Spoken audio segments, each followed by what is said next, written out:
gunaanadka shirka wada tashiga ee muddo uga socday Muqdisho mas'uuliyiinta dawladda federaalka ee Soomaaliya iyo kuwa dawlad goboleedyada dalka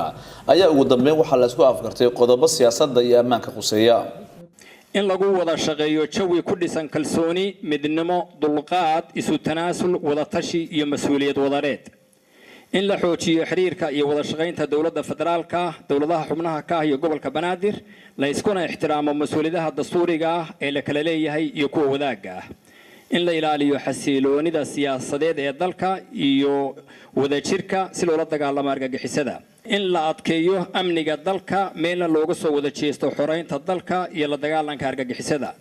in la yimaado qorshe dhameystiran oo wadajir ah oo lagula dagaalamayo argagixisada heer federaal iyo heer dawlad goboleed iyo gobolka Banaadir baa lana xoojiyo ciidamada dawladaha xubnaha ka ah dawladda gobolka Banaadir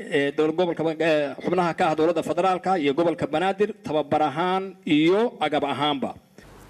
go'aamada shirkan ayaa ah kuwa awood siinaya rabitaanka dadweynaha si dalka looga badbaadiyo kooxaha bartilmaameedsanaya shacabka iyagoo dhinaca kalena ku dhiirigelinaya dawladda federaalka ee Soomaaliya in kooxaha nabadiidka ay dhadhansiiso cawaaqibka uu leeyahay in dad shacab la iska laayo madaxweynaha dawlad goboleedka Puntland Cabdiweli Maxamed Cali Gaas ayaa natiijada shirkan ku tilmaamay mid muujinaysa horusocod ay Soomaaliya sameysay sharaf weyn bay noqotay maanta halkan ku saxiixno heshiiskii iyo wada hadaladii socday muddada usbuuca ka badan oo runtii ku soo dhamaaday wanaag arrimo badan oo runtii muhiim dalka waxaana laga wada hadlay ugu horeyso arrinta siyaasadda amniga dastuurka iyo federaaleynta dalka sida uu wasiirku akhriyayba dhammaantoodna runtii aan ka gaaray heshiis wanaagsan muwaafaqo wanaagsan aan isleenahay waxayna siinaysaa fursad aan hore ugu soconno dalkan ugu adeegno si wada jir ah niyad sami ah Soomaalinimo ah wanaag uu ku jiro madaxweynaha jamhuuriyadda federaalka ee Soomaaliya mudane Maxamed Cabdullaahi Farmaajo ayaa sheegay in xilligan Soomaaliya ay joogto aanay xamili karin kala qaybsanaan waxaana madaxweynuhu xusay inay lama huraan tahay in shacabka la badbaadiyo marxaladda aan haatan aan ku sugannahay inooma saamaxayso kala qaybsanaan kalsooni darro iyo kala shaki dalkani maanta wuxuu nooga baahan yahay badbaado dadkeeduna waxay naga dhowrayaan ama naga sugayaan inaan ku hogaamino waddo sax ah sidaas darteed waxaan ku heshiinay inaan isu tanaasulno waxaan ku heshiinay inaan is-aaminno oo aan ka wada shaqayno sidii loo ciribtiri lahaa kuwa shacabkeenna maalin walba xasuuqaya oo ay ugu dambeysay falalkii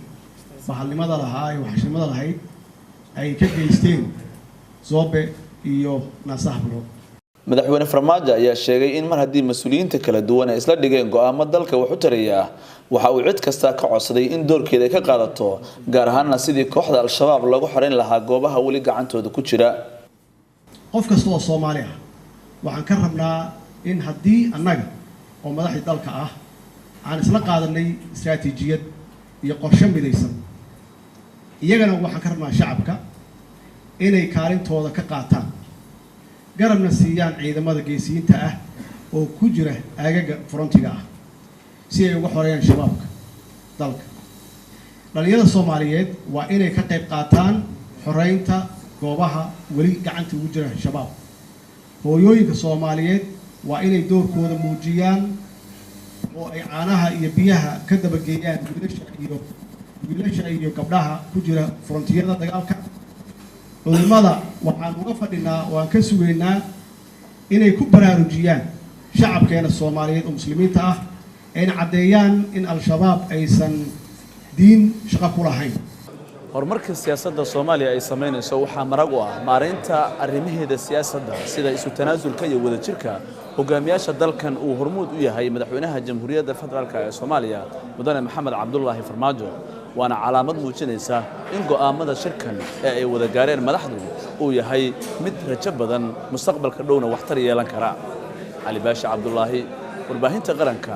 madaxtooyada Soomaaliya